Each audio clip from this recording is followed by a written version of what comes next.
العالمين والصلاة والسلام على سيد الأنبياء والمرسلين أما بعد فأعوذ بالله من الشيطان الرجيم بسم الله الرحمن الرحيم قال تبارك وتعالى في القرآن المجيد والفرقان الحميد سبحان الذي أسرى بعبده ليلا من المسجد الحرام إلى المسجد الأقصى الذي باركنا حوله لنريه من آياتنا إنه هو السميع البصير صدق الله العظيم وصدق رسوله النبي الكريم.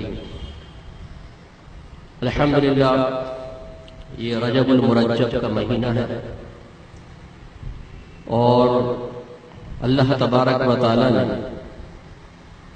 اس مہینے کو سفر معراج کے علاوہ ویسے بھی شرف سے نوازا، عزت عطا فرمائی. یہاں تک کہ زمانہ جاہلیت میں کفار عام دنوں میں جنگیں کیا کرتے تھے، لیکن رجب کے مہینے میں اس کے احترام میں جنگوں سے رک جایا کرتے تھے. اللہ تبارک و تعالی نے خاص طور پر اس مہینے میں رحمت کونین صلی اللہ علیہ وسلم کو معراج کے معجزے سے سرفراز فرمایا تو مزید اس مہینے کی عزت و عظمت میں اضافہ ہوا.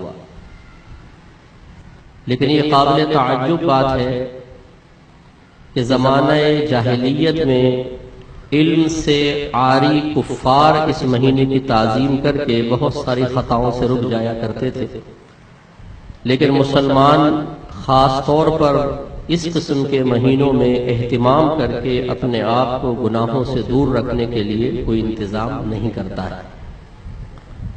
وجہ شاید ہمارے گھروں میں اسلامی ماحول کا کم ہونا ہے، لہذا ایک رمضان کے بارے میں تو تھوڑا سا ابتدائی دنوں میں عمل میں چینج آتا ہے، ہم تھوڑی تبدیلی لاتے ہیں، لیکن بقیہ مہینوں کی عظمت کا لحاظ کیے بغیر اکثر ہماری روش ایک جیسی رہتی ہے.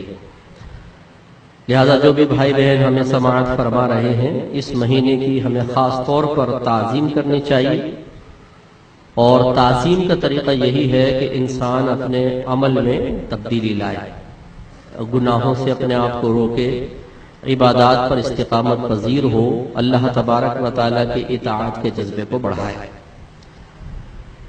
چونکہ یہ پروگرام معراج کے حوالے سے رکھا گیا ہے تو میں کوشش کرتا ہوں کہ آپ کو اسی سلسلے میں کچھ معلومات فراہم کروں، اور اسی پر ہم اپنی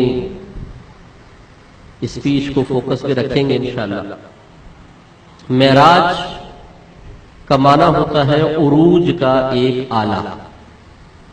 جس نے لغت پڑھی ہے معراج مفعول کے وزن پر ہے، اس میں آلہ کبریٰ کہلاتا ہے، یعنی عروج کا، ترقی کا ایک بڑا آلہ، ایک بڑا ذریعہ.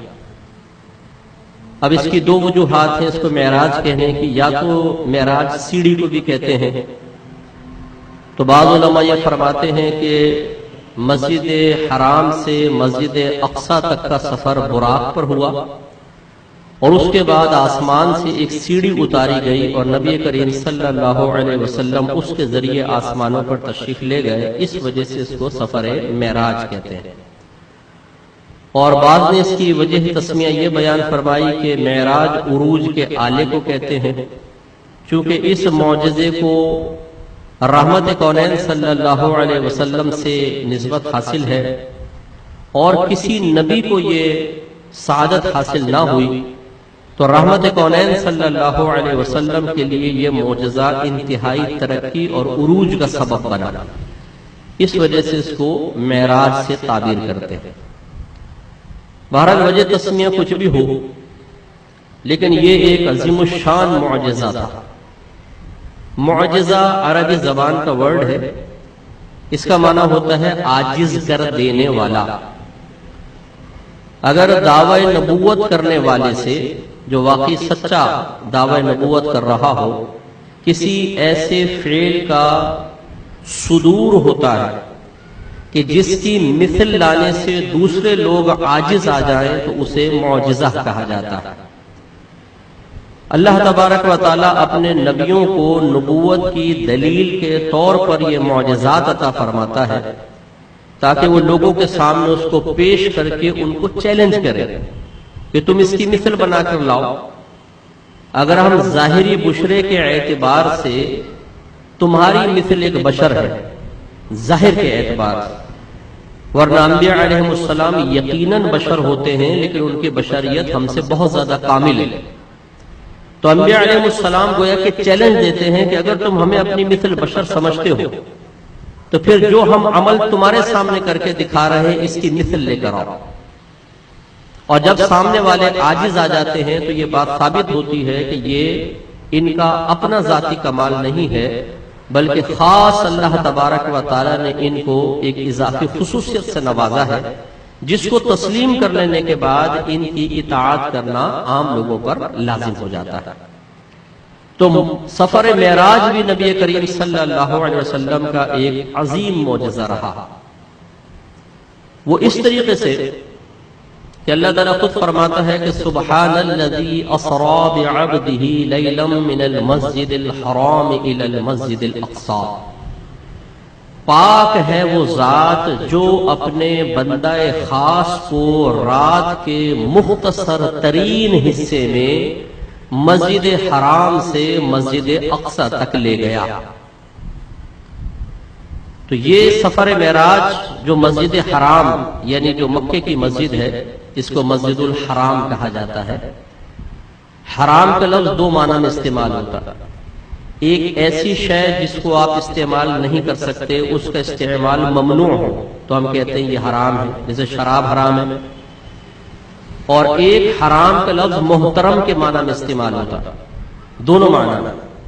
تو جب ہم کہتے ہیں مسجد حرام تو یہ محترم کے معنی میں ہے کہ محترم مسجد سے مسجد اقصی جو فلسطین میں ہے وہاں تک اپنے بندے کو لے گیا رات کے مختصر ترین حصے میں، جس کی مسافت تقریباً 6 مہینے کی مسافت بنتی ہے۔ تو اللہ تبارک و تعالی نے لیلن ارشاد فرمایا۔ اب یہ لغت کا قاعدہ ہے، آپ کو سب کو تو نہیں پتہ چلے گا، اس پہ لیلن یہ دو زبر دو زیر دو پیش کو ہم تنوین کہتے ہیں۔ تو کلام عرب میں یہ تنوین مختلف معانی کے لیے استعمال ہوتی ہے۔ بعض اوقات یہ کسی اسم پر ناؤن پر آتی ہے تو کسی چیز کی قلت اور مختصر ترین ہونے کو بیان کرتی ہے، اسی لیے لیلن کا ترجمہ کرتے ہیں رات کے مختصر ترین حصے میں لے گیا۔ تو اللہ تعالیٰ اپنے بندے کو مسجد حرام سے مسجد اقصی تک رات کے مختصر ترین حصے میں لے گیا، اور مسجد اقصی کے بارے میں اللہ نے فرمایا الذی بارکنا حولہ، وہ مسجد اقصی جس کے ارد گرد ہم نے بہت سی برکتیں رکھی ہیں کہ تقریباً ہر نبی نے اس مسجد میں نماز ادا فرمائی ہے، بے شمار نبیوں نے وہاں پر آ کر سکونت اختیار فرمائی ہے، پھر اطراف میں پھلدار درخت، زمینیں، فصلیں بہت، تو اللہ نے اس کو برکت سے نوازا ہے، اور اس کی وجہ بیان فرمائی لنریہ من آیاتنا، تاکہ ہم آپ کو اپنی عظیم قدرت کی نشانیوں میں سے کچھ نشانیاں دکھائیں۔ من آیاتنا، یہ من تبعیدیہ کہلاتا ہے، جو کسی چیز کے مختصر حصے کی طرف اشارہ کرتا ہے، پوری نشانیاں نہیں، ابھی مختصر نشانیاں، تاکہ ہم آپ کو دکھائیں۔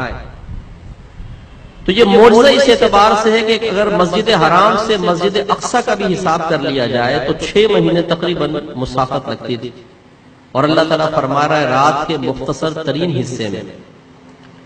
اور صحیح حدیثوں کو ملا لیا جائے تو خود نبی کریم صلی اللہ علیہ وسلم نے صحابہ کرام کو آ کر بتایا کہ میں پہلے آسمان پر گیا، پھر دوسرے، تیسرے، چوتھے، 5ویں، 6، 7ویں عرش الہی پر گیا، سدرۃ المنتہا پر پہنچا، پھر میں اللہ تعالیٰ کی بارگاہ میں پہنچا، اللہ تعالیٰ کی زیارت کی ہے، اللہ کی بارگاہ سے انعامات حاصل کیے ہیں، پھر جہنم کے احوال دکھائے گئے، جنت کی سیر کروائی گئی، اور رحمت کونین صلی اللہ علیہ وسلم ارشاد فرماتے ہیں کہ جب یہ پورا سفر طے کر کے میں واپس آیا تو جس دروازے سے باہر نکل رہا تھا اس کی کنڈی ہل رہی تھی، جب میں واپس آیا تو اب بھی ہل رہی تھی، اور جہاں میں نے وضو کیا تھا اس نالی سے پانی بہ رہا تھا، جب میں واپس آیا تو وہ پانی اب بھی بہ رہا۔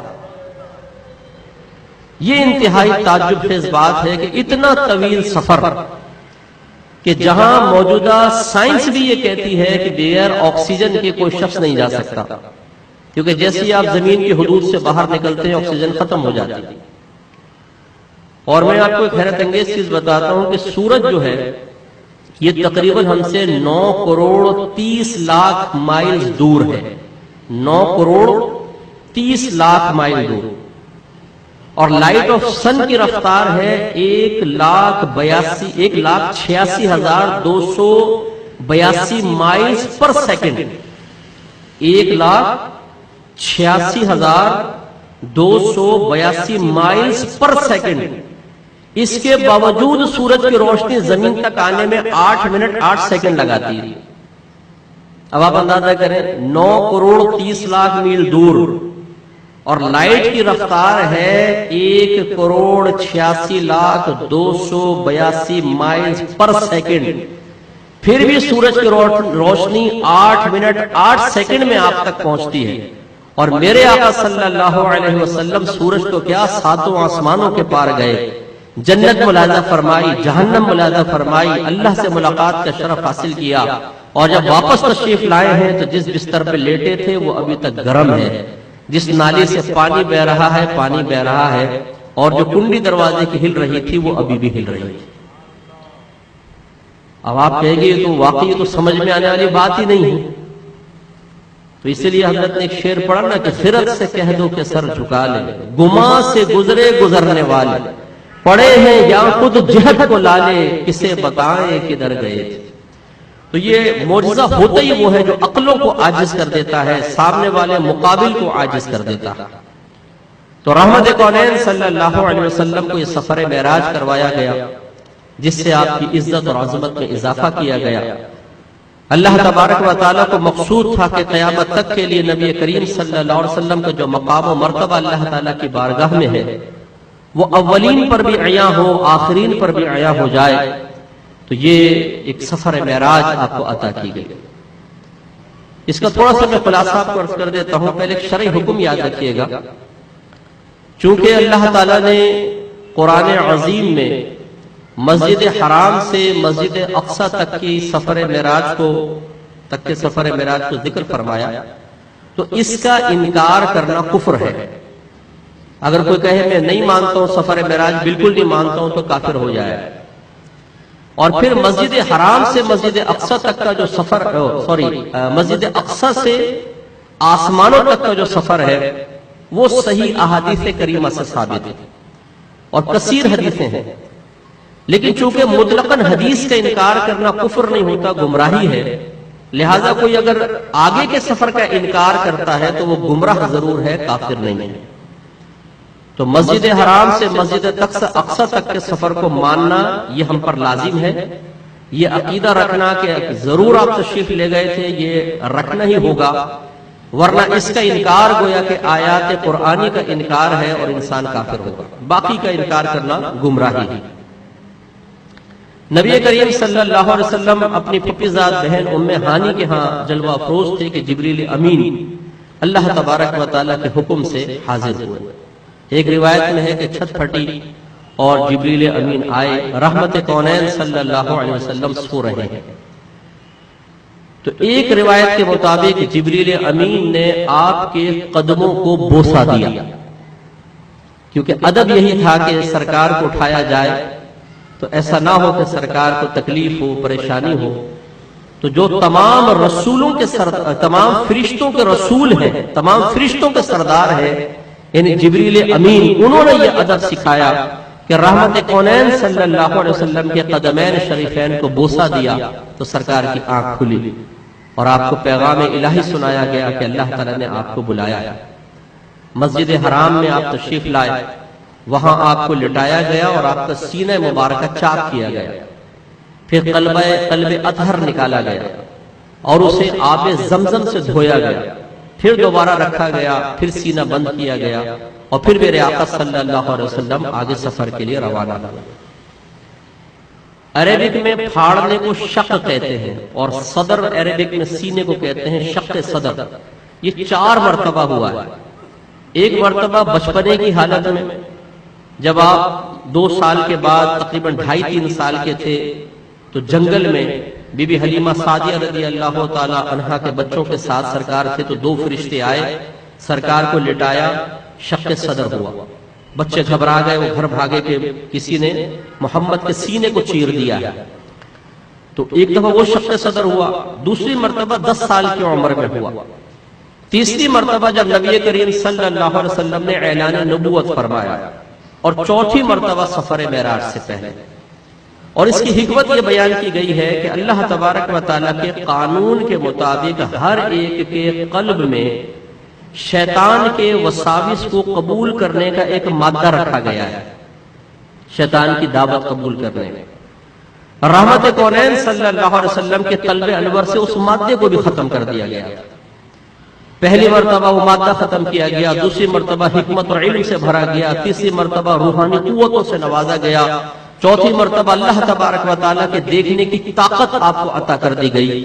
گویا کہ 4 مرتبہ شق صدر کی برکت سے رحمت کونین صلی اللہ علیہ وسلم اس قابل ہوئے کہ اللہ تبارک و تعالیٰ کی زیارت کر سکے۔ اور میرے آقا صلی اللہ علیہ وسلم کی ایک ضمن شان میں عرض کر دیتا ہوں، آپ نے ارشاد فرمایا جب کوئی بچہ پیدا کیا جاتا ہے تو اس کے ساتھ ایک شیطان اور ایک فرشتہ پیدا کیا جاتا ہے۔ شیطان ساری زندگی اس کو برائی کی دعوت دیتا ہے اور فرشتہ نیکی کی دعوت دیتا ہے۔ پوچھا یا رسول اللہ صلی اللہ علیہ وسلم کیا آپ کے ساتھ بھی ایسا ہوا ہے؟ فرمایا کہ ہاں، میرے ساتھ بھی شیطان پیدا کیا گیا، لیکن وہ میری صحبت کی برکت سے مسلمان ہو گیا ہے۔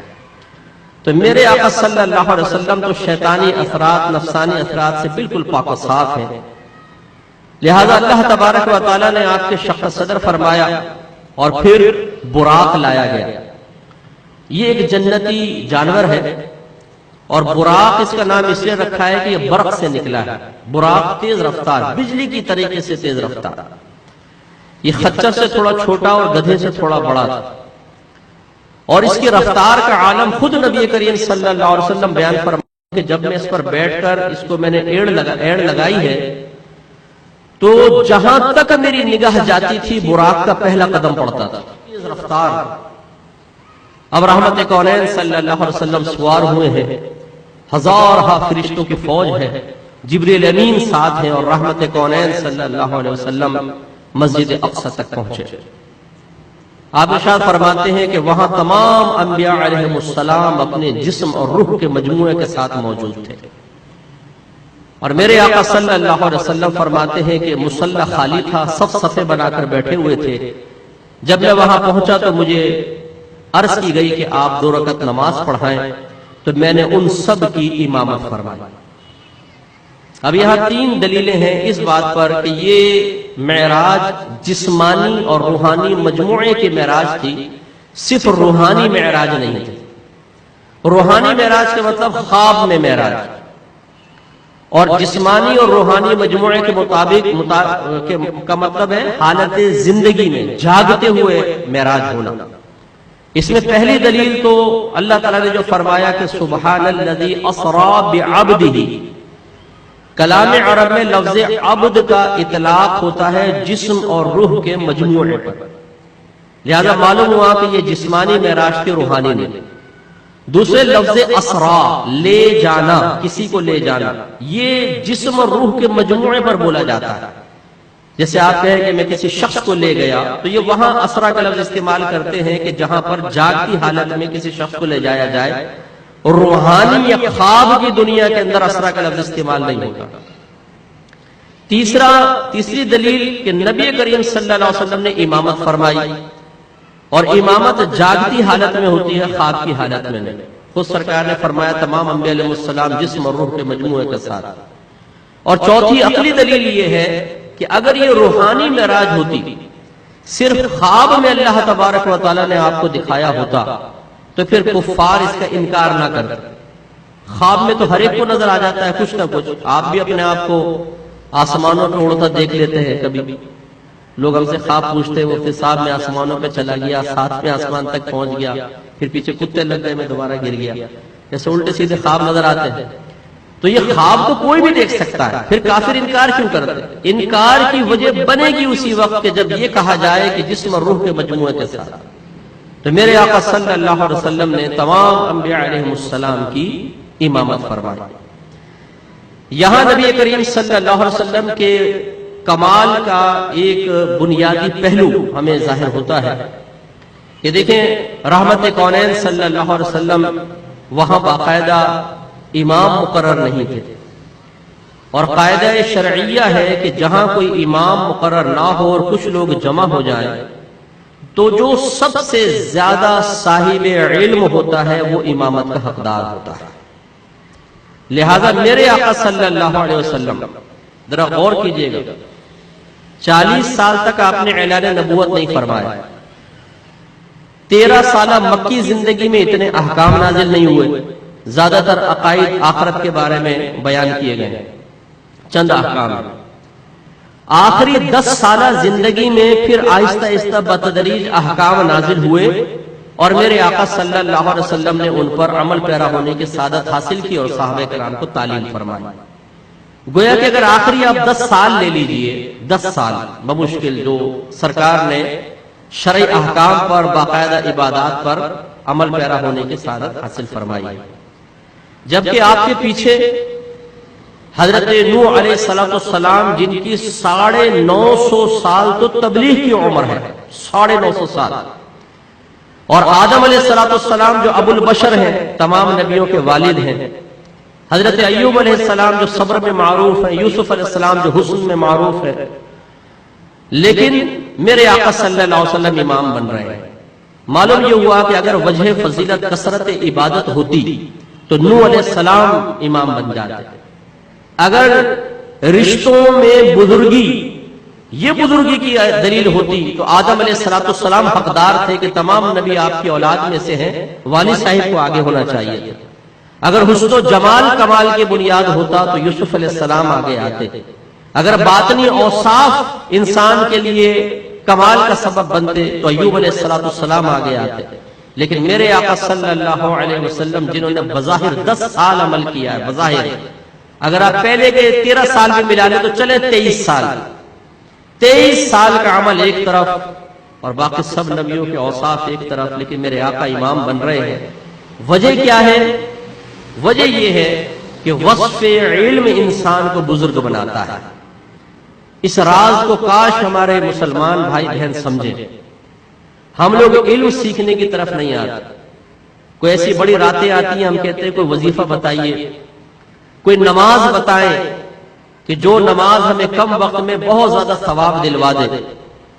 ہم تہجد پڑھنا چاہتے ہیں، اشراق چاش پڑھنا چاہتے ہیں، قرآن پاک کی بغیر ترجمہ تفسیر کی تلاوت کرنا چاہتے ہیں۔ یہ چیزیں کوئی غلط نہیں ہیں، مستحبات ہیں، لیکن علم دین سیکھنے سے ہم رکتے ہیں، اور ان مستحبات کو اختیار کرنے کے بعد ہم سمجھتے ہیں کہ شاید اللہ تعالیٰ کی بارگاہ میں تیزی سے ہمارے درجات بلند ہوں گے۔ لیکن میں ایک آپ کو راز اور نقطہ یہی عرض کر رہا ہوں کہ اگر آپ علم دین سیکھنے کی طرف آئیں تو یاد رکھیے کہ وہی ویسی ہی بزرگی آپ کو حاصل ہوگی جیسے اللہ تبارک و تعالیٰ نے ہمارے نبی کو دیگر انبیاء علیہ السلام پر عطا فرمائی۔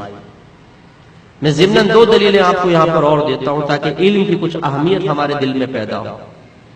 اللہ تعالیٰ نے آدم علیہ السلام کو پیدا فرمایا اور آپ کو تمام اشیاء کے نام سکھا دیے، ایک ایک چیز کا، حتیٰ کہ پیالے کا نام اور اس کا کام بھی سکھا دیا، اس کا مصرف سکھایا، اور پھر ان تمام چیزوں کو فرشتوں کے سامنے پیش کر کے فرمایا ان کے نام بتاؤ۔ کوئی قرآن کا سوال نہیں تھا، حدیث کا نہیں تھا، کوئی فقہی سوال نہیں، قرآن اٹھا کے پڑھے، سورہ بقرہ میں موجود ہے۔ میں شارٹ بیان کر رہا ہوں تاکہ ٹائم کم ہے۔ اللہ تعالیٰ نے فرشتوں کے سامنے تمام چیزوں کے نام، تمام چیزیں پیش کی کہ ان کے نام بتاؤ۔ عرض کیا اللہ تعالیٰ ہمیں تو اتنا ہی علم ہے جتنا تو نے دیا۔ پھر اللہ تعالیٰ نے آدم علیہ السلام سے فرمایا کہ آپ ان کے نام بتائیے، تو آدم علیہ السلام نے تمام اشیاء کے نام بتائے۔ گویا کہ علمی فضیلت آدم علیہ السلام کی ثابت ہو گئی۔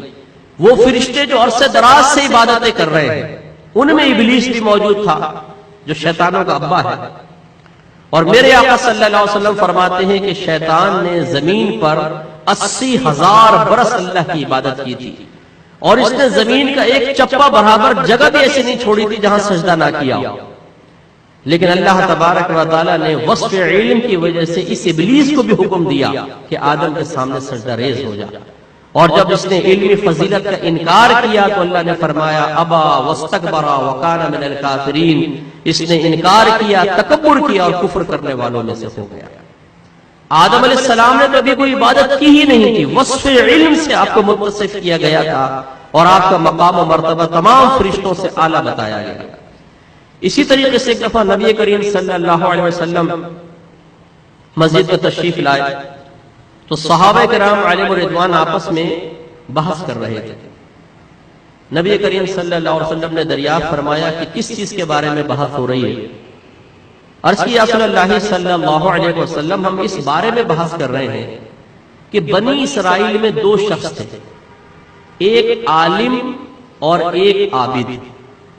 عالم صرف فرض پورے کرتے تھے اور اس کے بعد لوگوں کو علم سکھاتے تھے، اور وہ عابد دن میں روزے رکھتا تھا اور راتوں کو اٹھ کے نمازیں پڑھتا تھا۔ تو ہماری بحث اس بارے میں ہے کہ ان میں سے زیادہ فضیلت والا کون ہے؟ اب بڑی معذرت کے ساتھ میں عرض کروں، اگر کوئی ایک عالم دین ویسٹ کوٹ پہن کر آ جائے، صاف ستھرے کپڑے پہنے ہوں، ذرا ڈیزائن والا امامہ پہن لے، تو ہماری نظر میں تو بزرگ رہتا ہی نہیں ہے۔ اس کے برعکس اگر کوئی بابا جی آ جائے جس نے چولا پہنا ہو، علم بالکل بھی نہ ہو، جاہل ترین آدمی ہو، لمبی لمبی زلفیں ہوں، انگوٹھیاں چڑھائی ہوں 12-14، گلے میں مالائیں ڈال لے، ڈنڈا ہاتھ میں پکڑو، ہو کے نعرے لگائے اور آپ ڈر جائیں، بچہ تو کچھ پریشان لگتا ہے۔ بابا کون پریشان نہیں ہے؟ بس ہاں بابا پریشان ہو، بیٹا فکر مت کر، بابا تجھے سب کچھ دے گا۔ ہم اس کو بزرگ مان لیتے ہیں، اور بالفضل بابا کے کالا ڈنڈا لگنے سے کاروبار چل پڑے، بچہ نہیں ہو رہا تھا بچہ پیدا ہو جائے، نوکری نہیں مل رہی تھی نوکری مل جائے۔ تو اب ہم یہ نہیں دیکھتے کہ علم ہے یا نہیں ہے، یہ نمازیں پڑھتا ہے نہیں پڑھتا، ماں بہن کی گالی بکرا ہے کہ نہیں بکرا، یہ اللہ تعالیٰ کا مطیع و فرما بردار ہے یا نہیں، نبی کریم کی سنتوں پہ عامل ہے کہ نہیں۔ ہم کہتے ہیں جی ڈنڈے والی سرکار زندہ باد۔ لیکن ہمارے نبی کریم صلی اللہ علیہ وسلم نے قیامت تک کے لیے کتنا زبردست فیصلہ فرمایا، اس کو ذرا ذہن میں رکھیں۔ صحابہ کرام پوچھ رہے ہیں یا رسول اللہ، وہ عالم صرف فرض پورے کرتے تھے، نوافل کی کثرت نہیں تھی، جبکہ وہ عابد دن میں روزے رکھتا تھا، رات کو اٹھ کے نمازیں پڑھتا تھا۔ تو ہماری بحث اس بارے میں ہے کہ ان میں سے افضل کون ہے؟ رحمت کونین صلی اللہ علیہ وسلم نے ارشاد فرمایا کہ ان عالم کو اس عابد پر ویسی ہی فضیلت حاصل ہے جیسے مجھے تمہارے کسی ادنا شخص پر فضیلت حاصل ہے۔ علماء فرماتے ہیں ایک طرف ادنا امتی کو کھڑا کریں، ایک طرف نبی کریم صلی اللہ علیہ وسلم کو کھڑا کیا جائے، کیا کوئی فرق بتا سکتا ہے کہ سرکار کو کتنی فضیلت حاصل ہے؟ کوئی اندازہ ہی نہیں کر سکتا۔ تو گویا کہ میرے آقا یہ فرما رہے ہیں کہ عالم کو عابد پر اتنی فضیلت حاصل ہے کہ تم اس کا اندازہ کر ہی نہیں سکتے۔ اور ہمارا یہ بے درد زمانہ یہ اسی قسم کے باباؤں کو عزت دیتا ہے جو علم سے علاوہ کسی بھی وصف سے متصف ہو۔ میں کوئی محض اللہ نعت خانوں کے خلاف نہیں ہوں، اللہ تعالیٰ ان کو عروج عطا فرمائے، عزت عطا فرمائے، لیکن نعت خان بھی ایک عابد ہے، کثرت سے ذکر کرنے والا بھی ایک عابد ہے۔ اگر ایک تہجد پڑھنے والا ہے علم سے خالی ہے تو زیادہ سے زیادہ عابد ہے۔ اگر ایک چاش اشراق پڑھنے والا ہے، دن میں 10,000 درود شریف پڑھنے والا ہے، علم سے خالی ہے، فقط ایک عابد ہے۔ میرے آقا فرما رہے ہیں کہ عالم کو عابد پر اتنی فضیلت حاصل ہے جیسے مجھے تمہارے کسی ادنا کے اوپر حاصل ہے۔ تو اگر میں کوئی فتویٰ دیتا تو شاید آپ کہتے ہیں مفتی صاحب علماء کی فہرست میں ہے نا تو اپنی فضیلت کو بیان کر رہے ہوں گے، لیکن یہ اللہ کے نبی نے بیان فرمایا، اور یہی فضیلت میرے آقا صلی اللہ علیہ وسلم کو اللہ نے عطا فرمائی۔ کہ علماء ارشاد فرماتے ہیں کہ نبی کریم صلی اللہ علیہ وسلم کے علم کی مثال ایسے ہے جیسے ایک چڑیا کسی سمندر میں اپنی چونچ ڈال کر اٹھائے تو اس کی چونچ سے ایک قطرہ گرے، تو فرماتے ہیں کہ تمام مخلوق کے علم کی مثال ایسی ہے جیسے اس چڑیا کی چونچ سے گرنے والا قطرہ، اور ہمارے نبی کے علم کی مثال ایسی ہے جیسے یہ پورا سمندر۔ تو اس سے آپ اندازہ کریں کہ سرکار کے علم کا عالم کیا ہوگا۔ اور ایسے عظیم علم رکھنے والے کے بارے میں کوئی یہ کہے کہ نبی کو تو دیوار کے پیچھے کا بھی علم نہیں ہے تو کس قدر بڑی جہالت کی بات ہے۔ میرے آقا تو خدا کی قسم ابھی بھی مدینے میں بیٹھے بیٹھے آپ کے قلب کے احوال بتا سکتے ہیں کہ آپ کے دل میں کیا ہے۔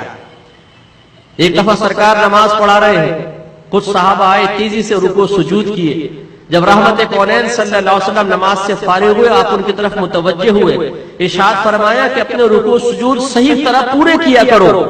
پھر ارشاد فرمایا واللہ لا یخفی علی خشوعکم ولا رکوعکم، خدا کی قسم نہ تو مجھ پر تمہارا قلب کا خشوع خضوع مخفی ہے، نہ تمہارے رکوع مخفی ہے. اور پھر فرمایا میں تمہیں اپنے پیچھے سے بھی ایسے ہی دیکھتا ہوں جیسے اپنے آگے سے دیکھتا ہوں. ایسا اللہ تعالیٰ نے ہمارے نبی کو علم عطا فرمایا. سرکار نے نماز پڑھائی، قیامت تک یہ واقعہ بیان ہوتا رہے گا، اور تمام نبیوں پر علم کے حوالے سے، علم کی فضیلت کے وصف کے حوالے سے نبی کریم کی تمام نبیوں پر فضیلت ذکر کی جاتی رہے گی. اب جبریل امین آگے آگے ہیں، سرکار ان کے ساتھ چل رہے ہیں. پہلے آسمان پر پہنچے، دروازہ بجایا، اندر سے آواز آئی کون؟ کہا کہ جبرائیل. پوچھا آپ کے ساتھ کوئی ہے؟ کہا کہ محمد ہے. کہا کہ کیا بلائے گئے ہیں؟ کہا کہ ہاں بلائے گئے ہیں. کہا اگر بلائے گئے ہیں تو مرحبا. یہاں آپ کو تعجب ہوگا کہ جب سفر معراج پہ جا رہے ہیں تو پھر ایسا سوال کیوں کر رہے ہیں؟ اس کے دو جواب ہیں. ایک جواب تو یہ ہے کہ ایک ہوتا ہے قانونی کارروائی، کہ ہر ایک کے ساتھ ایک قانونی کارروائی تو ہونی ہے، چاہے وی آئی پی ہو چاہے غیر وی آئی پی ہو. جیسے ایئرپورٹ پہ بعض چیزیں سب کے ساتھ یکساں ہوتی ہیں. یا تو یہ قانونی کارروائی تھی کہ یہ جملے کہنے ہی تھے اور سرکار کو اس طریقے سے متعارف کروانا تھا. یا شیخ عبدالحق محدث دہلوی رحمۃ اللہ علیہ نے ایک دوسری وجہ بیان فرمائی ہے. وہ یہ کہتے ہیں کہ اللہ تعالیٰ نے زمین والوں پر اس کا انکشاف کیا تھا کہ اللہ کے نبی تشریف لا رہے ہیں، آسمان والوں کو ابھی اس کا علم نہیں دیا گیا تھا. اچانک سرکار کی آمد تھی، اس وجہ سے کویسچن کیا گیا. تو یہ صحیح حدیثوں کے الفاظ ہیں، اس لیے میں نے یہ وضاحت کر دی. کبھی آپ پڑھیں تو تعجب میں مبتلا نہ ہو جائے کہ سرکار کو تو اللہ نے بلایا تو پھر یہ سوال کیسے کیا جا رہا ہے. جب آپ آگے بڑھے ہیں تو ایک شخص نظر آئے. سرکار نے پوچھا یہ کون ہے؟ کہا کہ آدم علیہ السلام. آپ انہیں سلام کیجئے. سرکار نے سلام کیا، انہوں نے جواب دیا. دوسرے آسمان پر پہنچے، پھر یہی معاملہ ہوا. وہاں یحییٰ اور عیسیٰ علیہ السلام سے ملاقات ہوئی. تیسرے آسمان پہ یوسف علیہ السلام، چوتھے آسمان پہ ادریس علیہ السلام، پانچویں آسمان پہ ہارون علیہ السلام، چھٹے آسمان پر موسیٰ علیہ السلام، اور ساتویں پہ ابراہیم علیہ السلام سے ملاقات ہوئی. ہر دروازے پر ویسے ہی کویسچن ہوئے، ویسے ہی جواب ہوئے. ہر جگہ جبریل امین ہی تعارف کرواتے رہے کہ یہ فلاں ہیں فلاں ہیں، اور سرکار پوچھتے رہے یہ کون ہے یہ کون ہے. اس کے بعد بیت المعمور آیا. یہ کعبۃ اللہ کے اوپر ایک مکان ہے. ایسا ہے کہ علماء نے فرمایا اگر اس کو گرا دیا جائے تو سیدھا کعبۃ اللہ کے اوپر آ کے فٹ ہو جائے گا. بالکل کعبۃ اللہ کی سیدھ میں اتنے ہی سائز کا ہے. اور اس کے گرد 70,000 فرشتے ہم وقت طواف کرتے رہتے ہیں. 70,000 فرشتے. اور جن فرشتوں کا ایک دفعہ نمبر آتا ہے پھر دوبارہ نمبر نہیں آتا. ایک روایت کے مطابق میرے آقا صلی اللہ علیہ وسلم نے وہاں نماز ادا فرمائی. اس کے بعد آپ عرش الہی پر تشریف لے گئے. اس کے بعد پھر سدرۃ المنتہا پر پہنچے ہیں. سدرہ ایک درخت کا نام ہے، اور منتہا اس مقام کو کہتے ہیں جہاں پر چیزوں کی انتہا ہو جاتی ہے. یہاں پہنچ کر جبریل امین نے عرض کی یا رسول اللہ صلی اللہ علیہ وسلم اگر میں ایک قدم بھی آگے بڑھوں گا تو جل کر ہلاک ہو جاؤں گا، کیونکہ اس سے اوپر جانے کی کسی کو بھی اجازت نہیں. اب یہاں چند قابل توجہ باتیں ہیں، بس اسی پہ انشاءاللہ میں بیان کے اختتام کی طرف لے کر آؤں گا. بعض لوگوں نے یہ کہا کہ جبریل امین کا علم نبی کریم صلی اللہ علیہ وسلم کے علم سے زیادہ ہے. دلیل یہ دی کہ دیکھیں پہلے آسمان پر پہنچے تو جبریل امین تعارف کروا رہے ہیں یہ آدم علیہ السلام ان کو سلام کیجئے، یہ یوسف علیہ السلام ہے، یہ ادریس علیہ السلام ہے، اور سرکار پوچھ رہے ہیں یہ کون ہے یہ کون ہے یہ کون ہے. ہر جگہ اسی طرح تعارف کرواتے رہے. تو اس کا مطلب یہ ہوا کہ جبریل کا علم نبی کے علم سے زیادہ ہے. لیکن ہمارے علماء اسلام جواب دیتے ہیں کہ یہ بات صحیح نہیں ہے. یہ ضرور ہے کہ ہمارے نبی کریم صلی اللہ علیہ وسلم کو جو علوم عطا کیے گئے وہ بتدریج عطا کیے گئے.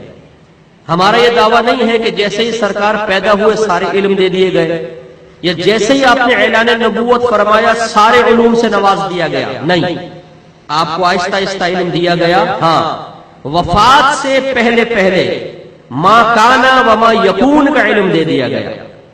ما کانا جو ہوا، وما یکون اور جو ہوگا، جس کی آسان سی تفصیل یہ ہے کہ چیزوں کی پیدائش سے لے کر قیامت تک جو کچھ ہوا اور جو کچھ ہوگا ایک ایک ذرے کی تفصیل ہمارے نبی کریم صلی اللہ علیہ وسلم کو دی گئی ہے۔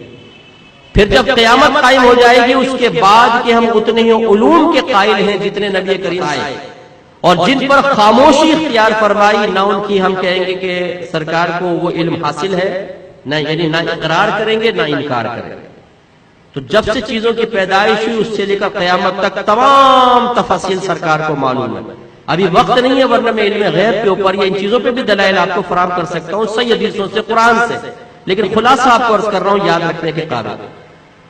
اور قیامت کے بعد جتنی چیزوں کے بارے میں سرکار نے بتا دیا وہ سرکار کو ہم کہتے ہیں معلوم، جن پر خاموشی اختیار فرمائی، نہ اقرار کرتے ہیں نہ انکار کرتے ہیں۔ اب علماء یہ فرماتے ہیں کہ جبریل امین کا علم تو نبی کریم صلی اللہ علیہ وسلم کے علم کا ایک چھوٹا سا حصہ ہے۔ یہ ہو سکتا ہے کہ کچھ چیزیں ایسی تھیں جو سرکار صلی اللہ علیہ وسلم کو متعارف اس وقت کروائی گئی، لیکن اصل کمال اب دیکھیں، جس مقام پہ پہنچ کے جبریل امین یہ کہہ رہے ہیں کہ یا رسول اللہ اب اس سے آگے ایک قدم بھی آگے بڑھوں گا تو جل کر ہلاک ہو جاؤں گا، تو رحمت کونین صلی اللہ علیہ وسلم جواب میں یہ کیوں نہیں فرما رہے کہ جبرائیل ابھی تک تو آپ راستہ دکھاتے رہے ہیں، ابھی تک تو چیزوں کا تعارف آپ کرواتے رہے ہیں، جو مقام خود آپ کے لیے بھی اجنبی ہے میں وہاں کیسے جاؤں گا، اور وہاں مجھے راستہ کون دکھائے گا، اور اللہ تعالیٰ کی بارگاہ تک میں کیسے پہنچوں گا؟ میرے آقا صلی اللہ علیہ وسلم نے ایسا کچھ نہیں فرمایا، بلکہ آپ آگے بڑھتے چلے گئے، جس سے معلوم ہوا کہ جبریل کا علم تو بہت تھوڑا ہے، ہمارے آقا کا علم جبریل کے علم سے بہت زیادہ ہے۔ دوسری بات، جبریل امین فرشتے ہیں، اور کوئی اس کا انکار نہیں کر سکتا کہ تمام فرشتے نور سے پیدا کیے گئے، تمام فرشتے نوری مخلوق ہیں، اور یہ بھی عقیدہ مسلمہ ہے کہ تمام انبیاء علیہ السلام بشر ہوتے ہیں، کسی بھی نبی کی بشریت کا انکار کرنا کفر ہے۔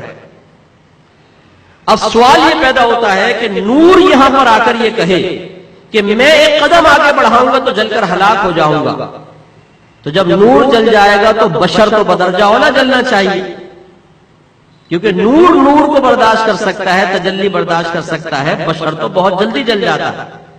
آپ 200 پاور کا بلب جلائیں، اس پہ ہاتھ رکھیں، تھوڑی دیر میں ہاتھ جلنا شروع ہو جائے گا۔ آپ 200 پاور کے بلب کے نور کی تجلی برداشت نہیں کر سکتے ہیں، ایک آگ کے نور کی تجلی برداشت نہیں ہوتی ہے، تو پھر وہاں پر جہاں خاص اللہ تبارک و تعالیٰ کے انوار کی تجلیات برس رہی ہیں وہ ایک بشر کیسے برداشت کرے گا؟ لیکن میرے آقا صلی اللہ علیہ وسلم بڑھتے چلے گئے، اور جب گئے ہیں تو ایک بال بھی آپ کا نہیں جلا ہے، ایک بال بھی۔ دیکھیں ذات جسم ہے نا، لیکن لباس تو ذات کا حصہ نہیں ہوتا، لیکن میرے آقا صلی اللہ علیہ وسلم جب آگے بڑھے ہیں تو ذات بھی محفوظ رہی، اور جو آپ سے تعلق رکھنے والی چیز تھی وہ بھی محفوظ رہی، لباس بھی نہیں جلا، ایک تار بھی نہیں جلا۔ اس کا مطلب یہ ہوا کہ اللہ تعالیٰ نے جیسے اپنے حبیب صلی اللہ علیہ وسلم کو جہنم کی آگ سے پاک و صاف اور آزاد رکھا ہے، جو انشاءاللہ آپ سے تعلق رکھے گا اللہ تعالیٰ اسے بھی جہنم کی آگ سے آزاد رکھے گا۔ تو میرے آقا صلی اللہ علیہ وسلم آگے بڑھتے چلے گئے، کیوں نہ جلے؟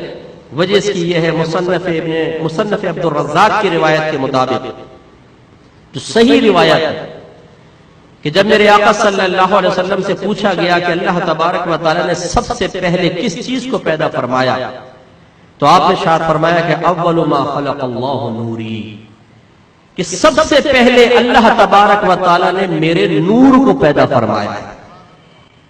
اگر ہمارے نبی اپنے آپ کو نور نہ فرماتے اور نبی کریم صلی اللہ علیہ وسلم اپنے نور کی پیدائش کو اول تخلیق قرار نہ دیتے، تو یاد رکھیں کہ جوش عقیدت اس چیز کی اجازت نہیں دیتی ہے کہ ہم دائرہ شریعت کو پھلانگ کر نبی کریم کو ایسے وصف سے متصف کر دیں جس سے آپ متصف نہیں ہیں۔ آسان الفاظ میں یہ عرض کر دوں کہ ہمیں یہ اجازت نہیں ہے کہ ہم اپنی عقیدت میں جو چاہے نبی کریم صلی اللہ علیہ وسلم کی طرف منسوب کر دیں، ذرا بھی حد سے آگے بڑھیں گے تو خدا نہ خواستہ دائرہ کفر میں جا سکتے ہیں۔ لیکن جب اللہ کے نبی نے ارشاد فرمایا تو اللہ کے نبی کا فرمان ہمارے سراخوں پر ہے۔ سرکار فرما رہے ہیں اللہ تعالیٰ نے میرے نور کو سب سے پہلے پیدا کیا۔ اب وہ کیسے پیدا کیا ہے، وہ نور کس قسم کا تھا، وہ نور کہاں رکھا گیا، اس کی کیفیات کوئی نہیں بیان کر سکتا۔ ہم ظاہر حدیث کا اعتبار کر کے یہ کہتے ہیں، اور یہ عقیدہ ذہن میں رکھیے گا کہ ہم یہ کہتے ہیں کہ نبی کریم صلی اللہ علیہ وسلم اپنی اصل کے اعتبار سے نور ہے جو لباس بشریت میں اس دنیا میں تشریف لائے. تو نہ آپ کی نورانیت کا انکار ہے نہ آپ کی بشریت کا انکار ہے. آپ اپنی اصل کے اعتبار سے نور ہے اور لباس بشریت میں دنیا میں تشریف لائے ہیں. یہی وجہ ہے کہ جب آپ پر بشریت کا غلبہ ہوتا تھا تو آپ کو بھوک بھی لگتی تھی، پیاس لگتی تھی، آپ کھاتے تھے، پیتے تھے، آپ نے شادی فرمائی، توالد و تناسل کے معاملات ہوئے ہیں، آپ کو چوٹ لگی ہے، آپ کو تکلیف محسوس ہوئی ہے، آپ کو بخار ہوا ہے، آپ کو زخم لگے ہیں.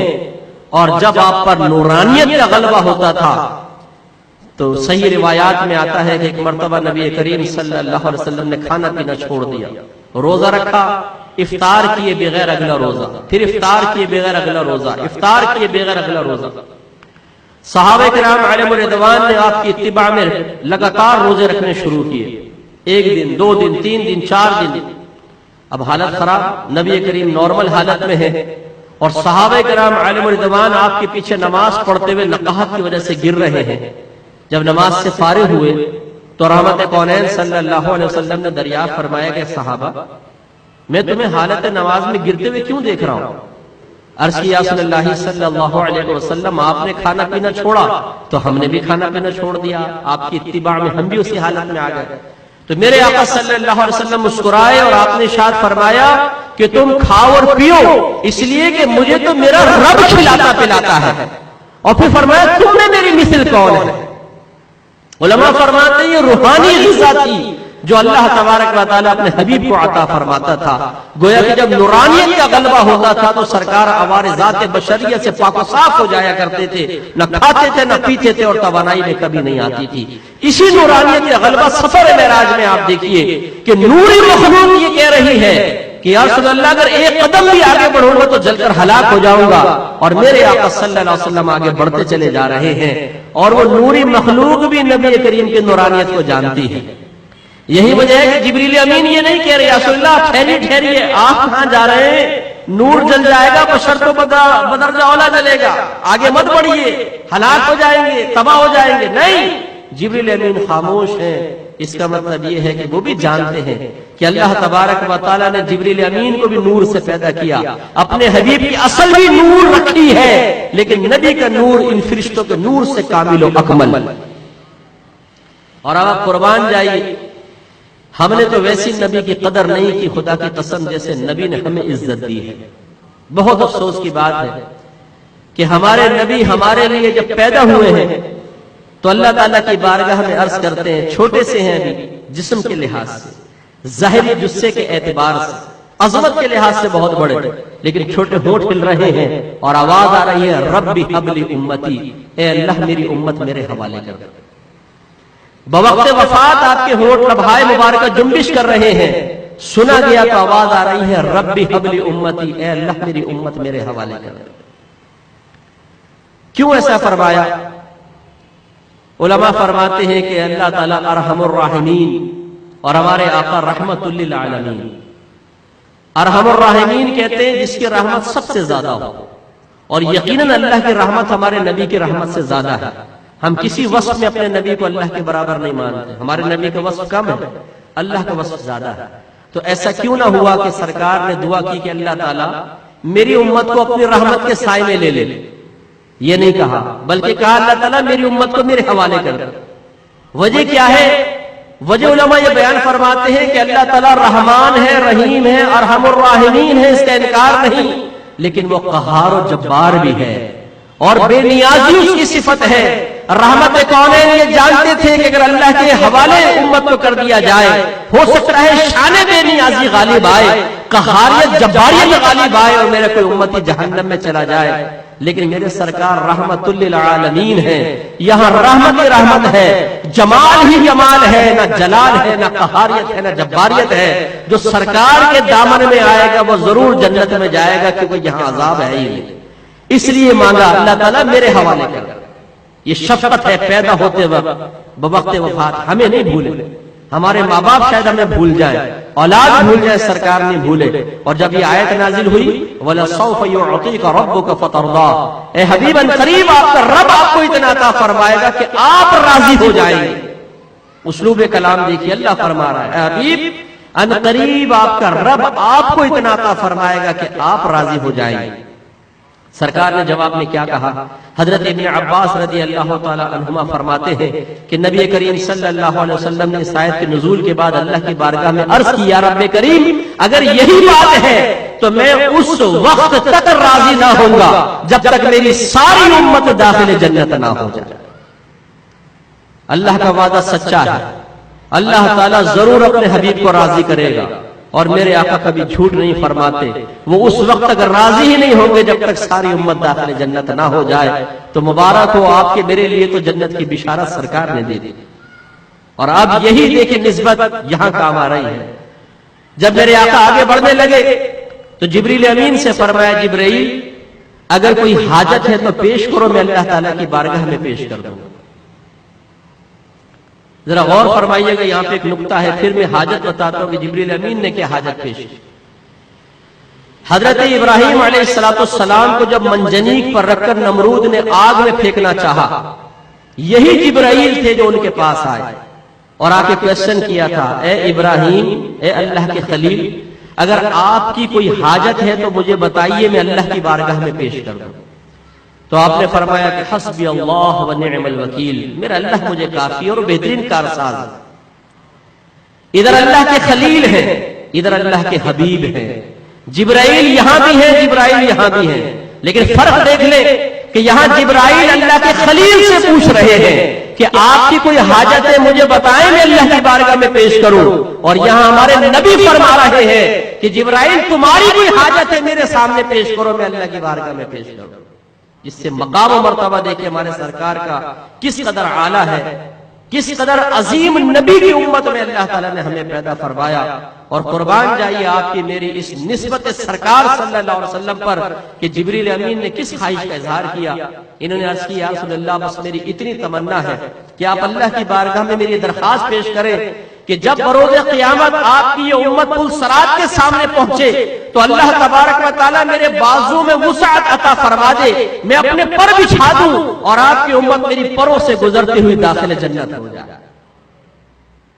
اب غور فرمائیں، ہم نے کتنے لوگ شرابی، جواری، زانی، بے نمازی، حرام حلال کی تمیز بھلانے والے، دین کا مذاق اڑانے والے، اپنے دین سے بیزار، اللہ تبارک و تعالیٰ کی نعمت کھا کے نفس و شیطان کی اطاعت کرنے والے، لیکن سرکار سے نسبت ہے تو یہ فرشتوں کا سردار اور رسول، جس کو اللہ تبارک و تعالیٰ قرآن عظیم میں روح القدس سے تعبیر فرمائے، مقدس روح، مقدس فرشتہ، یہ تمنا کرے کہ اللہ تعالیٰ چاہے یہ کیسے ہی گندے کیوں نہ ہوں لیکن تیرے حبیب کے امتی ہیں، بس مجھے یہ توفیق ملے کہ میں پر بچھاؤں اور یہ میرے پروں سے گزرتے ہوئے داخل جنت ہو جائے۔ کتنی بڑی سعادت کی بات ہے، اندازہ کرے۔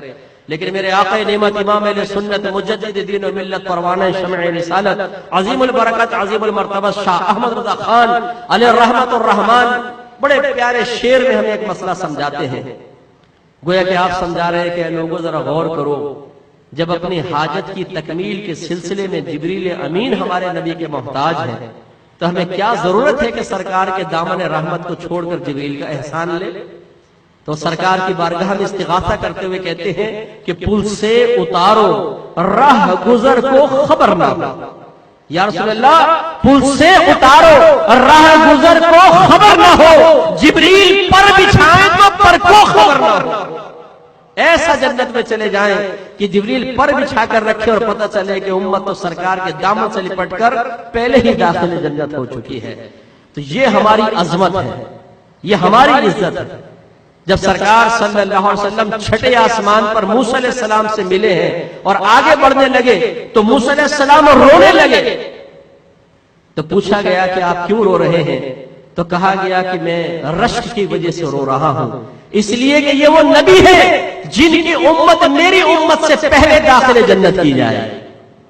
یہ الخصائص الکبریٰ کی روایت ہے کہ نبی کریم صلی اللہ علیہ وسلم نے ارشاد فرمایا کہ سب سے پہلے جنت میں جاؤں گا، مجھ سے پہلے تمام نبیوں پہ جنت حرام ہے اور جب تک میری ساری امت داخل جنت نہ ہو جائے پچھلے تمام امتوں پہ جنت حرام ہے۔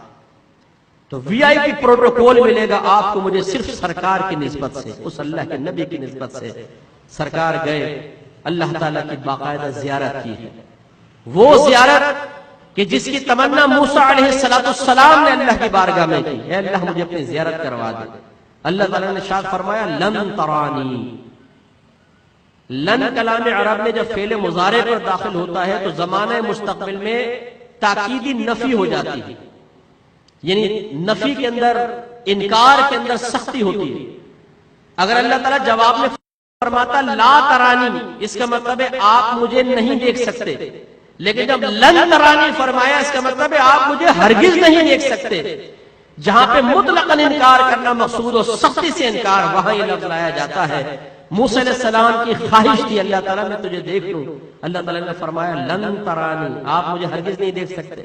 اور قرآن گواہ ہے، اللہ تعالیٰ نے جب اسرار مزید بڑھا تو اللہ تعالیٰ نے فرمایا آپ کوہ طور کی طرف دیکھیے، اگر یہ پہاڑ اللہ تعالیٰ کی تجلیات برداشت کر لے تو ضرور آپ اللہ کو دیکھ لیں گے۔ اور جب اللہ تعالیٰ نے ہزارہ پردوں میں رہ کر اپنی ایک تجلی اس پہاڑ پر فرمائی تو پہاڑ ریزہ ہو گیا، اور موسیٰ علیہ السلام تجلی برداشت نہ کر سکے، بے ہوش ہو کے زمین پر تشریف لائے۔ لیکن جب میرے آقا صلی اللہ علیہ وسلم اللہ کی بات پہنچے ہیں تو آپ نے 2 مرتبہ اللہ تعالیٰ کی زیارت فرمائی۔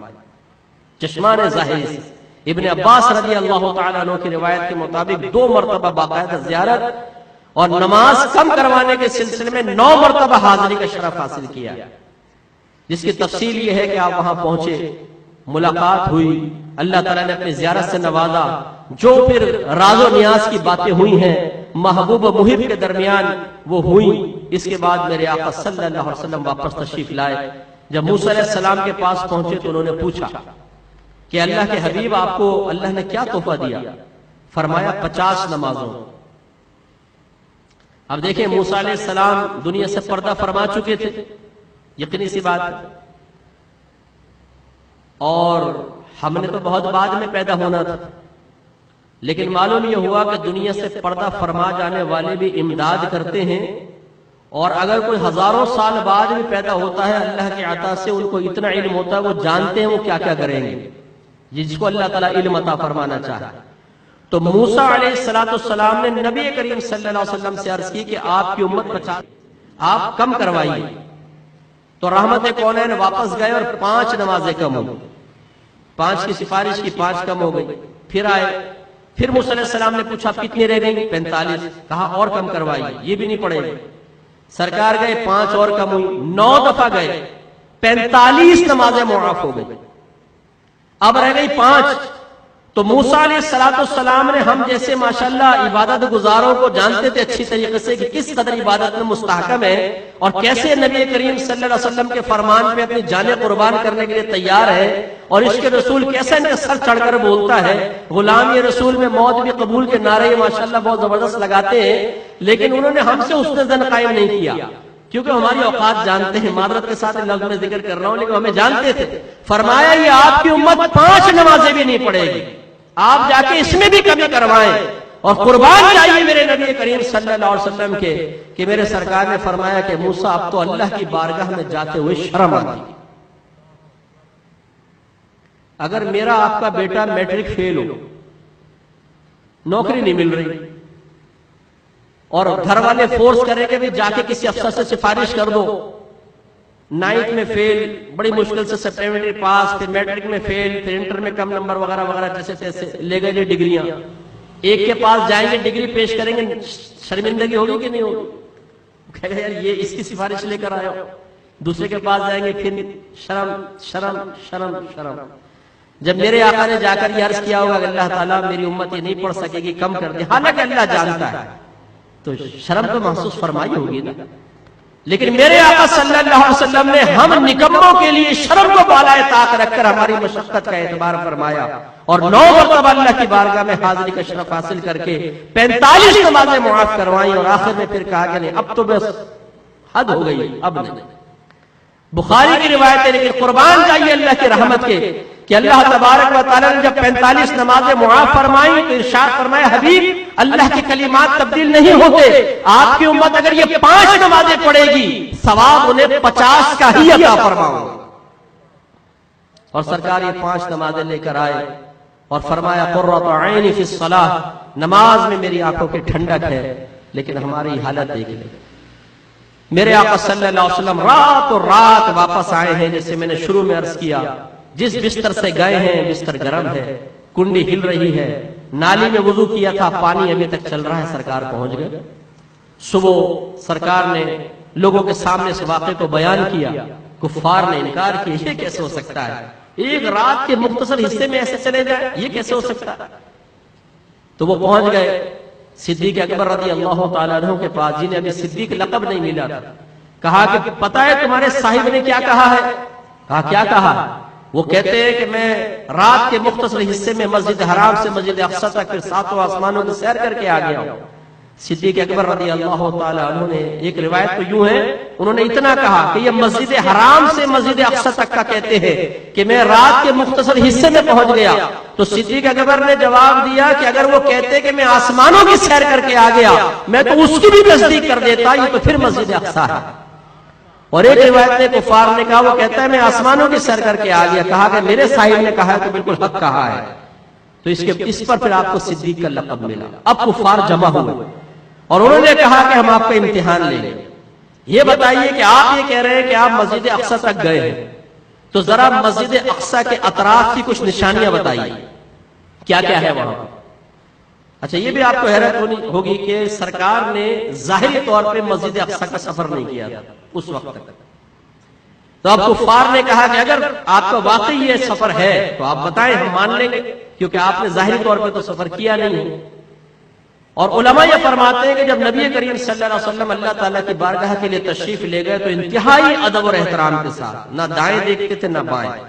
ہم تو جب سفر کرتے ہیں نا تو پورے نظارے کرتے ہیں، آوارہ نظری ہوتی ہے، لیکن سرکار نظریں جھکا کر گئے ہیں کہ بس مقصود اور مطلوب کی طرف توجہ تھی، نہ دائیں دیکھا نہ بائیں۔ تو اب جب انہوں نے سوال کیا کہ آپ مسجد حرام کے اطراف کی چیزیں بتائیں، تو رحمت کونین صلی اللہ علیہ وسلم وقتی طور پر ذرا آپ کا قلب مضطرب ہوا، تو اللہ تعالیٰ نے فوراً جبریل امین کو بھیجا اور آپ نے زمین کو سمیٹ دیا اور مسجد اقصی بالکل اس طرح سامنے آ گئی۔ اور میرے آقا صلی اللہ علیہ وسلم ایک ایک چیز کو دیکھ کر ان کو بتاتے تھے، ان کو نظر نہیں آ رہی کہ سرکار دیکھ دیکھ کے پوری نشانیاں بتاتے تھے، اور پھر اس طریقے سے معاملہ واضح ہوا۔ لیکن ان کفار میں سے اکثر نے نبی کریم صلی اللہ علیہ وسلم پر ایمان لانے کی سعادت حاصل نہ کی، بلکہ اس کو جادو کہہ کر نظر انداز کر دیا۔ تو اب خلاصہ یہ ہے اس سفر معراج کا جو میں نے مختصر سا آپ کو حصہ بیان کیا، کہ پہلی بات تو ہمیں پتہ چلی کہ نبی کریم صلی اللہ علیہ وسلم اللہ کے سب سے افضل ترین نبی ہیں، کہ آپ نے انبیاء علیہ السلام کی امامت کی اور اللہ تعالیٰ کی اپنے چشمان ظاہری سے زیارت کی ہے۔ اگر کوئی اور کسی نبی کے لیے بھی یہ دعویٰ کرے کہ انہوں نے حالت زندگی میں اللہ تعالیٰ کی زیارت کی ہے تو یاد رکھیں وہ دائرہ اسلام سے خارج ہو جائے گا، کوئی اپنے چشمان ظاہری سے زیارت نہیں کر سکتا۔ دوسری بات یہ کہ نبی کریم صلی اللہ علیہ وسلم کا علم تمام نبیوں کے علم سے زیادہ ہے۔ تیسری یہ کہ رحمت کونین صلی اللہ علیہ وسلم 50 نمازوں کا تحفہ لے کر آئے، لیکن ہماری مشقت کو، ہماری کمائیگی کا احساس کر کے ان کو 5 نمازوں میں تبدیل کروایا۔ تو ہمیں بھی اس پر ذرا تھوڑا سا غور کرنا چاہیے کہ میرے آقا صلی اللہ علیہ وسلم اتنے کریم اور شفیق ہیں کہ آپ نے 50 نمازیں 5 کروا دی، اب بھی اگر ہم ان کو نہ پڑھیں تو یہ کس قدر بے مروتی کی بات ہے۔ ہم محبت کا دعویٰ کرتے ہیں، سرکار سے پیار کا دعویٰ کرتے ہیں، لیکن اپنے نبی کی اطاعت کی طرف مائل نہیں ہوتے ہیں، یہ ایک بری بات ہے۔ جیسے میں نے آپ کی امت سے محبت کے بارے میں عرض کیا کہ وہ تو ہر لمحہ میں یاد رکھیں، محبت فرمائیں، وہ میدان محشر میں ہماری شفاعت فرمائیں، وہ ماں باپ سے زیادہ ہمیں چاہیں، اور وہ نبی ہمیں حکم ارشاد فرمائے اور ہم ان کا کہنا نہ مانیں، یہ بہت ہی بڑی بے مروتی کی بات ہے۔ ہم اہل سنت اپنے آپ کو کہتے ہیں جی ہم عاشق رسول ہیں، سرکار سے محبت کرنے والے ہیں، لیکن میں بڑی معذرت کے ساتھ اسی پر بس اپنے بیان کو ختم کروں گا، یہ احساس دلا کر کہ ہم نے حقیقتاً عشق رسول کو سمجھا نہیں ہے۔ ہم سمجھتے ہیں کہ اپنی مرضی کے مطابق چند اعمال و افعال کو اپنا کر اپنے آپ کو خود عاشق رسول کا سرٹیفکیٹ جاری کر دینا بس یہی عشق رسول ہے، ایسا نہیں ہے۔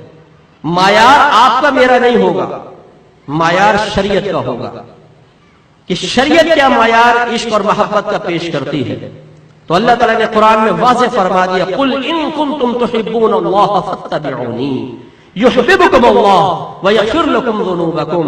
اے حبیب ان لوگوں سے کہہ دیجئے کہ اگر تم اللہ تبارک و تعالیٰ سے محبت کا دعویٰ کرتے ہو تو میری اتباع کرو، میرا حکم مانو، میرا کہنا مانو، تو اللہ تعالیٰ تمہیں اپنا محبوب بنا لے گا اور تمہارے تمام گناہوں کی بخشش کر دی جائے گی۔ تو عشق رسول یہ نہیں ہے کہ ہم سرکار کے لیے فقط لائٹنگ کر لیں، 11ویں 12ویں کھانے کھلا لیں، نعت خانے کی محافل سجا لیں، نعرے لگائیں، غلام رسول میں موت بھی قبول ہے کہ فلق شگاف نعرے لگا کر اپنے آپ کو یقین دلائیں کہ ہم بہت بڑے عاشق رسول ہیں۔ یہ مستحبات ہے، اس کا انکار نہیں۔ اصل عشق رسول کا امتحان ہے، اس کی کاملیت کا امتحان ہے نبی کریم کا حکم ماننا۔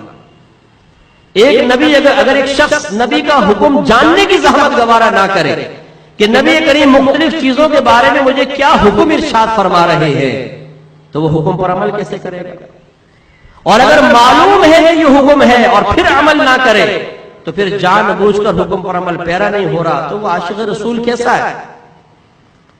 میں اکثر سمجھایا کرتا ہوں، اگر ایک بیٹا، بلکہ چھوڑ دے میں آپ کی مثال سمجھاتا ہوں، ایک دوست آپ سے کہتا ہے یار تیرے اوپر میری جان قربان، میرا مال قربان، میرے بیوی بچے قربان، میرا سب کچھ قربان۔ کھاتے ہیں، اچھا یار مجھے بڑی ضرورت ہے، ذرا 10 لاکھ روپے تو دے۔ ہمیں پیسے سے نہیں ہے یار۔ اچھا چل یار بیٹھ، 2 4 باتیں کر، یا تیرے ساتھ بیٹھ کے بور ہونا ہے، مجھے دوستوں کے پاس جانا ہے۔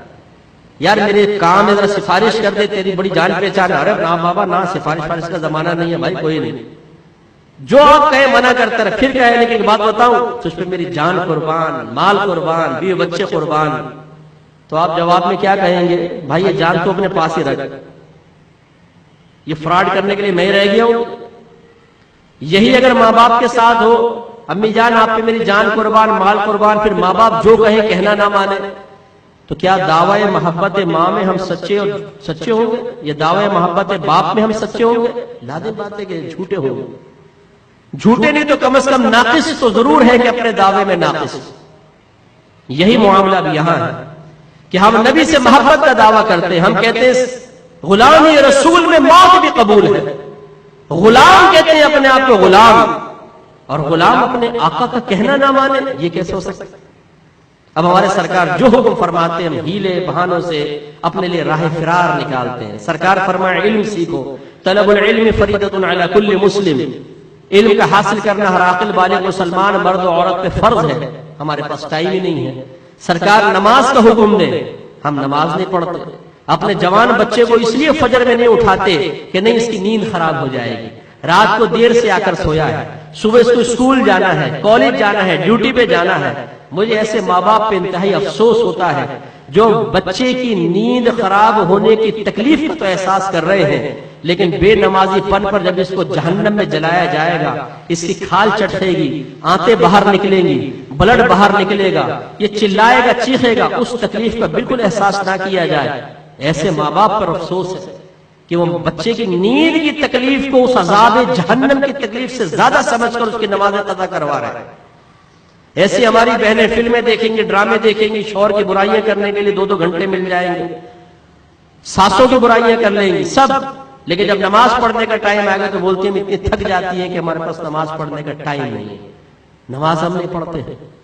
سرکار ہمیں بدنگاہی سے منع کرے، بدنگاہی کی ہماری عادت ہوتی ہے۔ فوش ویب سائٹس کے وزٹ نوجوانوں نے، ایسی ویب سائٹس کے وزٹ جہاں گندی سٹوریز ڈالی گئی ہیں انہیں پڑھتے ہیں۔ سرکار نے عورتوں سے اختلاط کو منع کیا۔ ہمارے نوجوانوں نے فیس بک پر اکاؤنٹس بنائے ہوتے ہیں جن میں فیک اکاؤنٹ بنا کے لڑکیوں سے دوستی کی ہوتی ہے، اور نوجوان تو دور کی بات، شادی شدہ حضرات جن کے بچے جوان ہیں، ٹھڑکی یعنی ٹھڑکی، معذرت کے ساتھ یہ لفظ استعمال کر رہا ہوں کہ بچے جوان ہیں، بیوی اچھی خاصی ہے، اللہ نے گھر بار دیا ہے سب کچھ، لیکن وہ ٹھڑک ختم نہیں ہوتی، لڑکیوں سے دوستی کی ہوئی ہے، اور اس توجہ کی وجہ سے بیوی پہ کامل توجہ نہیں، اس کے حقوق میں کوتاہی کے مرتکب ہو رہے ہیں، عورتوں سے دوستی ہیں۔ ایسی بعض خواتین اپنے شوہر کے ہونے کے باوجود مردوں سے دوستیاں کرتی ہیں. نبی کریم صلی اللہ علیہ وسلم نے گناہوں کے بارے میں سختی سے منع فرمایا. ارشاد فرمایا کہ جس نے میرے حکم کی نافرمانی کی اس پہ ذلت اور رسوائی کو مسلط کیا گیا ہے. اور ہم مختلف گناہوں کے ذریعے اپنے لیے لذت کے سامان ڈھونڈتے ہیں, نیا نیا گناہ. ایسے ہی دوست ہماری لسٹ میں ہوتے ہیں کہ جو ہمیں نئے نئے گناہ متعارف کروائیں, ہمارے ساتھ تعاون کریں. سرکار نے ارشاد فرمایا ایک زمانہ ایسا آئے گا کہ آدمی حرام و حلال کی تمیز بھلا دے گا کہ کہاں سے مجھے رزق آ رہا ہے, نہ حرام دیکھے گا نہ حلال. آج وہی دور آ گیا ہے کہ کسی اگر کاروباری بزنس مین کو آپ کہیں کہ آپ پہلے بزنس ڈیلنگ سے پہلے کسی عالم مفتی سے مشورہ کر لیں اور اس کو بالکل شرعی تقاضے کے مطابق ڈھالنے کی کوشش کریں, تو بولے گا بھائی مولویوں کے پاس جا کے میں نے کاروبار بند کرنا ہے. آج کل بھائی جیسا بس کماؤ چلتا ہے, سب چلتا ہے, مرنے کے بعد دیکھا جائے گا. اور یہاں تھوڑی سی بیماری ہو جاتی ہے تو حالت خراب ہو جاتی ہے. تو گویا کہ ہم نبی کریم صلی اللہ علیہ وسلم کے کہنا ماننے کے لیے تیار ہیں. سرکار ارشاد فرمائے داڑیاں بڑھاؤ, مجھے چھوٹی کرو اور یہودیوں کی صورت میں بنو. اور ہم کہتے ہیں کہ نہیں, داڑھی رکھیں گے تو یار کاروبار نہیں چلے گا, داڑھی رکھیں گے تو بیوی ناراض ہو جائے گی. بیوی کہے گی کہ مجھے لوگ ملا کی بیوی کہیں گے, ملا کی بیوی. ابھی تو جوان ہوں, ابھی سے داڑھی رکھوں گا, بوڑھا نظر آؤں گا, تھوڑا ٹھہر کے نبی کریم کا کہنا مان لیں. تو معذرت کے ساتھ کوئی ناراض نہ ہو, برا نہ مانے, لیکن سوچئے کہ ہم نے نبی کریم کے احکام کو بالکل سپر مارکیٹ کی چیزیں بنا لیا. جیسے ہم ٹرالی لے کے اندر جاتے ہیں, جو چیز پسند آتی ہے وہ ڈال لیتے ہیں, جو ناپسند ہوتی ہے وہ چھوڑ دیتے ہیں. ایسی ہم نے سرکار سے معاذ اللہ زبان سے نہیں لیکن عمل سے ظاہر کرتے ہیں. یا رسول اللہ اپنے احکام پیش کرے, پسند آئیں گے تو عمل کی ٹرالی میں ڈالیں گے, نہیں پسند آئیں گے اپنے پاس رکھیے. ہمیں ضرورت نہیں ہے آپ کے شرعی احکام, رکھیں اپنے پاس. اپنا شرعی حکم پیش کریں, میں پہلے پوچھوں گا نفس سے, شیطان سے, بیوی سے, بچوں سے, ماں باپ سے, دوستوں سے, دنیا سے. اجازت ملے گی تو آپ کا حکم مانوں گا, ورنہ بڑی معذرت کے ساتھ آپ حکم پاس رکھیے. میرے نزدیک معاذ اللہ ثم معاذ اللہ آپ کا حکم بعد میں, پہلے شیطان کا مشورہ ہے, پہلے نفس کی خواہش ہے, پہلے بیوی کی خواہش ہے, پہلے بچوں کو کہنا مانوں گا, دوستوں کو مانوں گا. پھر تو یہی چیزیں ہمارے آڑے آتی ہیں. کوئی کیسے ہیلے بہانے کر رہے ہو, کیسا, بس نبی کریم کے حکم سے راہ فرار اختیار کرنا ہے, باقی دیکھا جائے گا جو آخرت میں ہوگا. میں گزارش کرتا ہوں کہ یہ عشق رسول ہے, تماشا نہیں ہے. عشق اور محبت کا عملی ثبوت ہمیں دینا ہی ہوگا, اسی سے ایمان کامل ہوگا. یہی ایمان کامل کر کے جائیں گے تو انشاءاللہ قبر میں سرکار سینے سے لگائیں گے, میدان محشر میں اللہ تعالیٰ اعلیٰ مقام اعلیٰ مرتبہ عطا فرمائے گا.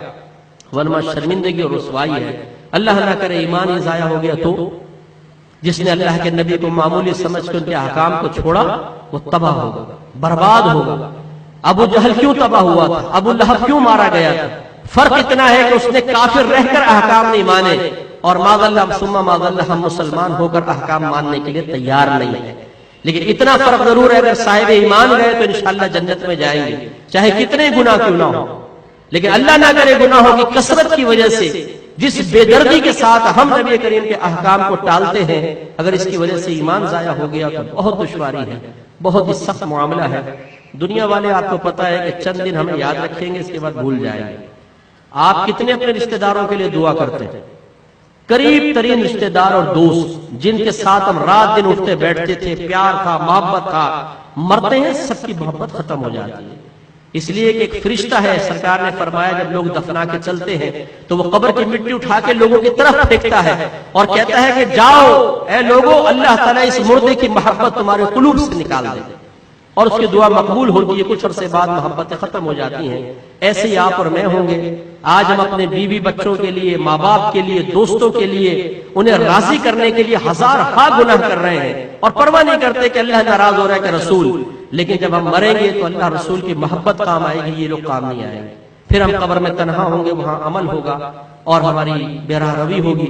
اچھے عمل ہوں گے تو راحت پائیں گے, برے عمل ہوں گے تو سزا ملے گی. اس لیے میں آپ سے گزارش کرتا ہوں علم دین کی طرف آئیے, ایسے ماحول کی طرف آئیے کہ جس میں رہ کر آپ اللہ تعالیٰ اور اس کے رسول کی اطاعت کی طرف مائل ہو سکیں.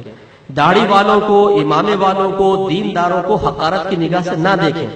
اپنے موبائل میں چند نمبر ایسے ضرور رکھیے کہ جو دینداروں کے ہوں, علماء کے ہوں, مفتیان کرام کے ہوں. ان سے رابطہ رکھیں, ان سے محبت بڑھائیں. میرے آقا صلی اللہ علیہ وسلم نے فرمایا جب انسان مرتا ہے تو اس کے ہم مجلسوں کے چہرے اس کے سامنے لائے جاتے ہیں. 2-4 تو ایسے ہوں کہ کسی کا چہرہ سامنے آئے تو کلمہ یاد آ جائے. ایسا نہ ہو کہ ایسوں کی صحبت میں رہے کہ سامنے آئے تو چرس، موالی، ہیروئن، لڑکیاں، فیس بک، حرام، فراڈ، ایسی چیزیں یاد آتی رہے تو پھر کلمہ کیسے یاد آئے گا؟ پھر سوچیے. تو معذاللہ میں نہیں کہہ رہا ہوں کہ آپ کے دوست سارے ایسے ہوں گے، لیکن اکثر ایسا ہوتا ہے کہ ہم زیادہ تر اپنی اٹھک بیٹھک صحبتیں آوارہ گرد کی پسند کرتے ہیں جو دنیاوی ترقی کا سبب بن جائیں، چاہے دینی ترقی کا سبب بنے نہ بنے. کسی نہ کسی سے رابطہ ضرور رکھیے. الحمدللہ الفرقان اسکالرز اکیڈمی سلطان بازار میں ہماری اکیڈمی ہے. اس میں ہم شارٹ کورسز کرواتے ہیں. آپ سے گزارش ہے کہ آپ وہاں شارٹ کورس کریں. حقوق زوجین کورس ہے، عقائد اسلام کورس ہے، وراثت کورس ہے، طہارت کورس ہے.